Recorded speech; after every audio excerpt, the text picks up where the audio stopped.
Tara, ating libutin ang Sultanato ng Oman, partikular na ang Musandam Governorate. Ang Musandam Governorate ay matatagpuan sa dulong hilaga ng sultanato at tinatanaw ang kipot ng Hormuz. Ito ang nagsisilbing pasukan na nagdurugtong sa golpo sa mga bukas na dagat ng Dagat Oman at Karagatang Indiano. Ang lalawigan ay nailalarawan sa pamamagitan ng masiglang arkitektura nito. Taglay ang mga likas at libangan na tiyak na makakaakit ng mga turista mula sa buong mundo. Ang mga isla ay nag-aalok sa mga bisita ng pinakamasayang oras sa kanilang ginintuang buhangin, mainit na dalampasigan at magagandang bato. Hindi pa kasama rito ang paggalugad sa pambihirang kalikasan ng mga halaman, ibon at isdang korales na halos natatangi sa mga isla ng Musandam Governorate.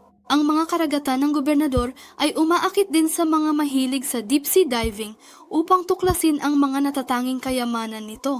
Ang gobernador ay binubuo ng 4 na estado, Kasab, Diba, Bukha, at Papuri para sa kasiyahan at libangan sa pinakamagagandang atraksyong panturista sa sultanato.